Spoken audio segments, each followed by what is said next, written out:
update ng bayan, maasahan anumang panahon. Magandang gabi po sa ating lahat. Narito ang update sa lagay ng panahon ngayong Martes hanggang bukas, June 26, 2024. Ang mainit na easterlies pa rin ang patuloy na nagdadala ng mainit na panahon na minsan ay maulap hanggang sa maulang panahon, lalo na sa bahagi ng Southern Luzon, Visayas at Mindanao. Localized thunderstorms naman ang magpapaulan ngayon sa natitirang bahagi ng ating bansa. Sa ngayon, may cloud cluster tayong nakikita sa ating satellite animations sa silangan ng bansa. Ngunit ayon sa Pag-asa, mababa naman ang tsansa nitong maging low pressure area o bagyo sa mga susunod na araw.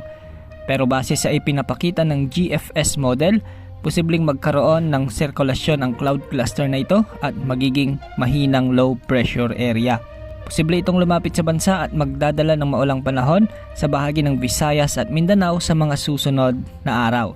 Samantala dahil sa epekto ng easterlies, may mga pag-ulan ngayon sa Bicol Region, Eastern Visayas, Caraga, Quezon at Palawan.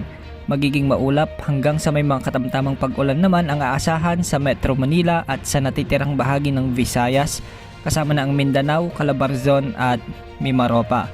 May mga inaasahang localized thunderstorms naman ngayon sa bahagi ng Ilocos Region, lalo na sa La Union, Pangasinan at Ilocos Sur.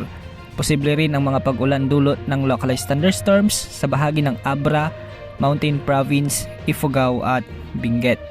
Maging alerto po sa banta ng pagbaha at pagguho ng lupa. Sa ngayon, wala namang nakataas na gale warning sa mga karagatang sakop ng bansa at mababa naman ang tsansa na may mabuong bagyo na posibleng pumasok sa ating area of responsibility sa susunod na 3 hanggang 5 araw o hanggang matapos ang buwan ng Hunyo. Bukas, posible pa rin ang mga pag-ulan sa bansa dahil sa easterlies, lalo na sa silangan ng Luzon, particular sa Aurora, Quezon at Bicol Region.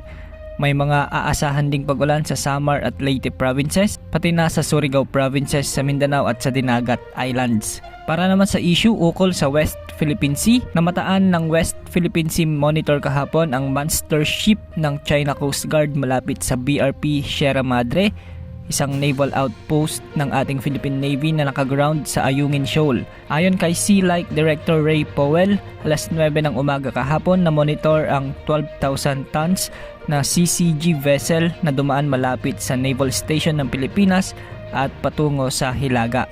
Gayunpaman, sinabi ni Powell na ang barko ng CCG na pumasok din sa West Philippine Sea noong nakaraang buwan ay hindi nilayon na manatili sa paligid ng shoal na matatagpuan lamang mga 194 kilometers o 105 nautical miles mula sa lalawigan ng Palawan o nasa loob ng ating exclusive economic zone.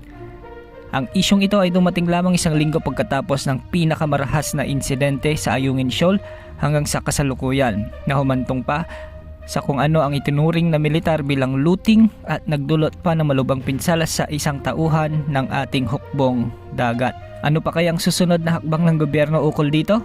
Ating aalamin ang mga susunod na kabanata. Yan ang update sa lagay ng panahon.